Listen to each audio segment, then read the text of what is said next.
Hello everyone, कैसे हैं आप सब। आप सभी का यूनिक साइंस क्लासेज में स्वागत है। जैसा कि आपको पिछले वीडियो में जीव विज्ञान सेट 2 2023 348 CS सॉल्व कर रहे थे, जिसमें हमने एक क्वेश्चन से लगभग 6 क्वेश्चन तक सॉल्व करवा दिए थे। 6 का घात तक मैंने सॉल्व करवा दिया था। आगे का क्वेश्चन है, क्वेश्चन नंबर 7 है, मनुष्य के नर जनन तंत्र का सचित्र वर्णन कीजिए। आप लोग वीडियो में अंत तक बने रहिएगा, जैसे ताकि आप लोगों को संपूर्ण जानकारी मिल सके, आप लोगों की तैयारी अच्छी हो सके। तो आइए देखते हैं क्वेश्चन नंबर 7 क्या है। क्वेश्चन नंबर 7 है, मनुष्य में नर जनन तंत्र का सचित्र वर्णन कीजिए। तो सचित्र वर्णन करना है तो इसमें फिगर सहित बनाना है। तो जैसा कि आप देख रहे हैं क्वेश्चन नंबर 7 का ये फिगर दिया हुआ है। ये नर जनन तंत्र का क्या है, भाग है। ठीक है, जैसे शुक्रवाहिनी है, मूत्रवाहिनी है, सिसन है, ये टेस्टोस्टेरॉन वृषण से स्रावित होता है, वृषण है, शुक्राशय है, प्रोस्टेट ग्रंथ है, अधिवृषण है। अब आइए हम इसके एक एक के बारे में पढ़ते हैं। आइए देखते हैं। जैसे वृषण है, यह नर जनन तंत्र का प्रमुख भाग होता है। इसमें टेस्टोस्टेरॉन नामक हार्मोन का स्रावण होता है। इनकी संख्या 2 होती है। अगला है अधिवृषण। यह वृषण के ऊपर की संरचना होती है। इसमें शुक्राणु परिपक्व होते हैं। अगला है शुक्रवाहिनी। यह वृषण तथा अधिवृषण में बने शुक्राणु को शुक्राशय तक ले जाती है। अगला है शुक्राशय।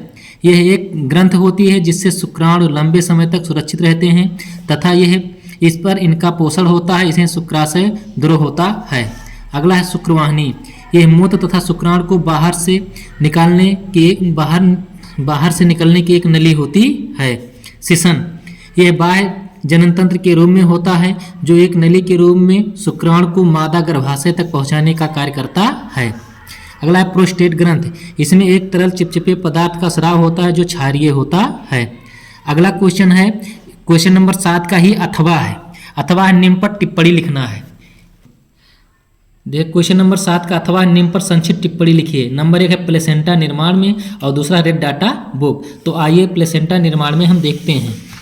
प्लेसेंटा निर्माण, इसमें देखें पहला है अपरा की परिभाषा, प्लेसेंटा की परिभाषा। ऐसी संरचना जिसके द्वारा भ्रूण एवं मादा के रुधिर में पदार्थों का विनिमय होता है, अपरा या प्लेसेंटा कहते हैं। अब इसका विकास की प्रक्रिया देखेंगे। इसका विकास क्या है। ब्लास्टुला अवस्था तक भ्रूण गर्भाशय से जुड़ा नहीं होता और इस समय तक यह स्वयं को पोषण पर निर्भर रहता है। इसके बाद ब्लास्टुला गर्भाशय की दीवार में प्रत्यारोपित होकर उसे पोषण प्रदान करने लगता है। इस समय ब्लास्टुला के चारों तरफ एक सतह का विकास हो जाता है जिसे क्यूरियन या जरायुज कहते हैं। जरायुज की भीतरी सतह भी एक सिल्ली बन जाती है जिसे इम्यून कहते हैं। कैरियन में असंख्य अंगुली समान संरचनाएं बन जाती हैं जिन्हें जरायुज अंकुर कहते हैं। इन्हीं अंकुरों के द्वारा भ्रूण के कैरियन का संबंध गर्भाशय की दीवार से हो जाता है। गर्भाशय के अंतः स्तर पर भी अंकुर बन जाते हैं। ये गर्भाशय तथा भ्रूण के अंकुर या बिलाई परस्पर जुड़कर भ्रूण को गर्भाशय की दीवार से जोड़ देते हैं। इस जोड़ को अपरा या प्लेसेंटा कहते हैं। ये अंकुर गर्भाशय की रक्त कोशिकाओं से पोषक पदार्थ तथा O2 विसरण की प्रक्रिया द्वारा लेते हैं। भ्रूण अपने वर्ज्य पदार्थों को भी विसरण द्वारा मां के रक्त में पहुंचा देता है। इम्यून सिल्ली के भीतर एक द्रव भरा रहता है जिसमें इम्यूनियोटिक द्रव कहते हैं। इसी द्रव में भ्रूण गर्भावस्था में तैरता रहता है। इस प्रकार आपका प्लेसेंटा का टिप्पणी हुआ। अब अगला इसी में दूसरा है red data book. Red data book IUCN द्वारा जारी एक विशेष किताब जिसमें विलुप्त, संकटग्रस्त, क्षतिग्रस्त, दुर्लभ, सुलभ तथा अनाकलित जीव जातियों का सूचीबद्ध वितरण दिया जाता है। रेड डाटा बुक कहलाता है। देखिए, इसकी उपयोगिता निम्न प्रकार से है। पुस्तक लुप्त हो रही जीव प्रजातियों की जानकारी देती है। ये हमें वर्तमान में उपलब्ध जीवों की संख्या उपलब्ध कराती है। अब आपका अगला क्वेश्चन है, क्वेश्चन नंबर 8, जैव विविधता क्या है, इसके संरक्षण पर एक टिप्पणी लिखिए। आप देखेंगे, जैव विविधता समस्त जीवों जैसे पदार्थों, जंतुओं एवं सूक्ष्म जीवों की विलुप्तता है। जो कि किसी निश्चित आवास में पारस्परिक अंतक्रियात्मक तंत्र की भांति उत्पन्न होती है। जैव विविधता शब्द पारिस्थितिकी के अंतर्गत उपयोग किए जाने वाले शब्द हैं जो जैव विविधता का नवीन एवं संक्षिप्त रूप है। जैव विविधता शब्द का प्रयोग सर्वप्रथम वाल्टर जी रोसेन ने सन 1986 में पौधों, जंतुओं और सूक्ष्मजीवों के विविध प्रकारों और उनमें विविधताओं में लिया गया है।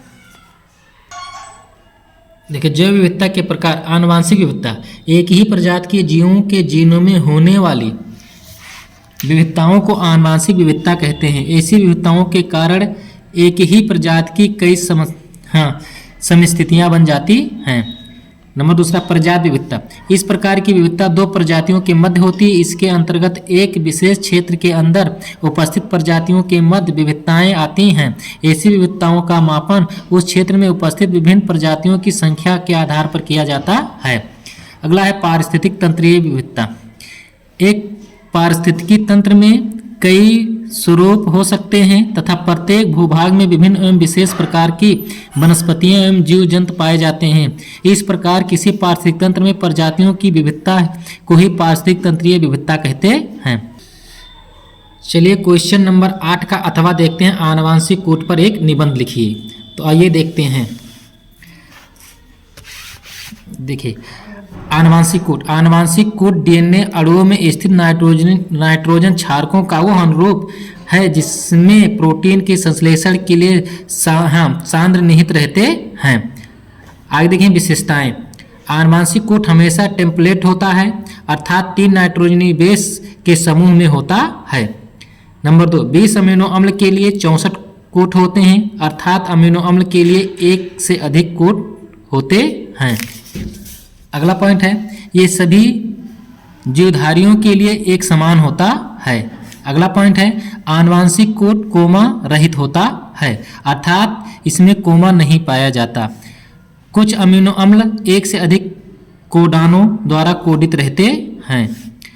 अगला है, ये प्रकोट त्रिक होता है, जैसे UUG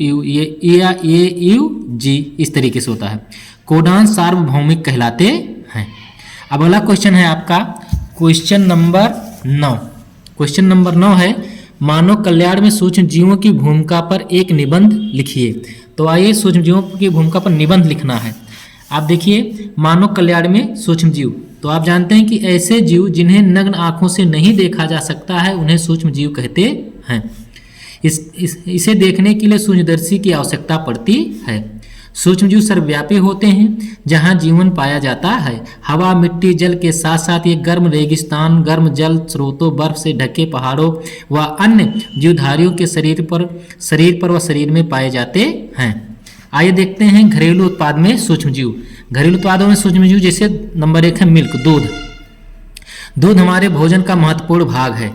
दूध से सूक्ष्म जीवों किण्वन के द्वारा दही, बटर, मिल्क आदि पदार्थों का निर्माण करते हैं। किण्वन लैक्टिक अम्ल जीवाणुओं के द्वारा किया जाता है।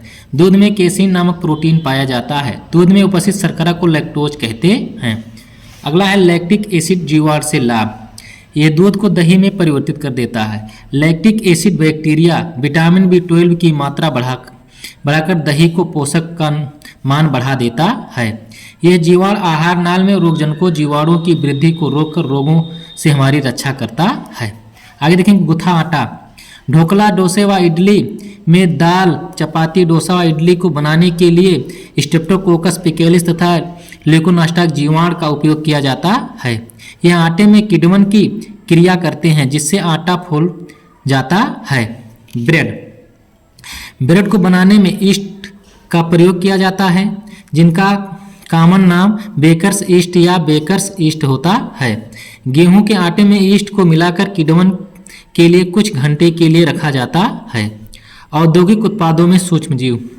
सूक्ष्मजीव विज्ञान की वह शाखा जिसके अंतर्गत हम सूक्ष्मजीवों के द्वारा उत्पन्न होने वाले उन पदार्थों का अध्ययन करते हैं जो व्यावसायिक दृष्टि से महत्वपूर्ण होते हैं। औद्योगिक सूक्ष्मजीव विज्ञान कहलाता है। इसी में अगला है एल्कोहलीय पेय पदार्थ। ईस्ट के विभिन्न प्रभेदों का उपयोग करके किण्वन द्वारा वाइन, बियर, विस्की, रम आदि एल्कोहलीय पेय पदार्थ कहलाते हैं। जैसे कि आप लोगों को एग्जाम नज़दीक होने के कारण समय बहुत कम बचा है, तो आप लोग पढ़ाई में विशेष ध्यान देते रहेंगे और जो मैं पढ़ा रहा हूँ इसको नोट्स बनाते रहिएगा। ये बहुत ही इंपॉर्टेंट क्वेश्चन है और आने वाले एग्जाम के लिए बहुत ही महत्वपूर्ण है। तो आइए अगला क्वेश्चन देखते हैं। क्वेश्चन नंबर 9 का अथवा है। जैसे सिलेबस में सभी हैं इसलिए सबको करवा रहे हैं, अगर सिलेबस में ना हो तो ये सब मत करवाते। अथवा है जैव प्रौद्योगिकी क्या है, इसके विभिन्न उपयोगों का वर्णन कीजिए। देखिए वीडियो के अंत तक बने रहिएगा तभी पूरे संपूर्ण जानकारी आपको मिल पाएगी। अगला क्वेश्चन है जैव प्रौद्योगिकी क्या है, इसके विभिन्न उपयोगों का वर्णन कीजिए। जैव प्रौद्योगिकी मानव जीवन की गुणवत्ता में सुधार लाने के लिए विभिन्न उत्पादों के निर्माण में जैव प्रक्रियाओं, जीवों आदि के प्रयोगों को जैव प्रौद्योगिकी कहते हैं। अब आप देखेंगे कि जैव प्रौद्योगिकी की उपयोगिता क्या है। कृषि क्षेत्र में दिन प्रतिदिन बढ़ती मानव आबादी के लिए उत्तम किस्म का प्रचुर मात्रा में भोजन उपलब्ध कराना कृषि वैज्ञानिकों के सामने एक बहुत बड़ी चुनौती है। यदि हरित क्रांति एक बहुत बड़ी उपलब्धि रही, किंतु रासायनिक पदार्थों एवं कीटनाशकों के लिए अत्यधिक के कारण मृदा की उर्वरता कम हुई और पर्यावरण प्रदूषण की समस्या खड़ी हो गई। अतः जेनेटिक इंजीनियरिंग का रिकॉम्बिनेंट विधि द्वारा फसली पौधों के आनुवांशिकी में फेरबदल करके उनकी नई किस्म को तैयार किया गया है, जिनको उगाने में खाद्य एवं रसायन का न्यूनतम उपयोग करके पर्यावरण पर पड़ने वाले हानिकारक प्रभावों को कम किया जा सकता और उत्पादन में आश्रित वृद्धि हुई है। अगला औद्योगिक क्षेत्र में जैव प्रौद्योगिकी में मानव जीवन के कल्याण के लिए विभिन्न पदार्थों व रसायनों के उत्पादों को पैदा करके औद्योगिक क्रांति ला दी है। नंबर 1 औद्योगिक सूक्ष्मजीव उत्पाद जैसे प्रतिजैविक। अगला पॉइंट किण्वन उत्पादन, शराब आदि। सूक्ष्मजीव जीवभार, बायोगैस बढ़ाना। अगला है एंजाइम व प्रोटीन निर्माण। अगला है कृत्रिम ईंधन जैसे एथेनॉल, मीथेन, हाइड्रोजन का सूक्ष्मजीवों द्वारा उत्पादन। अगला है सूक्ष्मजीव खनन प्रक्रिया द्वारा धातुओं को उनके अयस्क से प्राप्त करना। आगे देखेंगे स्वास्थ्य की देखभाल में जैव प्रौद्योगिकी। लक्षणों के आधार पर रोग निदान एवं रोगों के उपचार करने में जैव प्रौद्योगिकी का विशेष योगदान रहा है। जैसे टीका उत्पादन, स्टेरॉयड हार्मोन उत्पादन, गर्भपूर्व रोग की जानकारी, beta thalassaemia, sickle cell anaemia, AIDS आदि रोगों के पहचान में, जीन अदला बदली चिकित्सा में। अगला पॉइंट है पर्यावरणीय जैव प्रौद्योगिकी। अपशिष्ट पदार्थों का निष्पादन, जैव भार, biogas, ethanol, biogas, hydrogen, petro पदार्थों द्वारा ऊर्जा का उत्पादन। इस तरीके से आप लोगों का सेट नंबर 2 समाप्त हुआ। अब सेट नंबर 3 का नेक्स्ट वीडियो में आपको संपूर्ण जानकारी दी जाएगी। Thank you so much.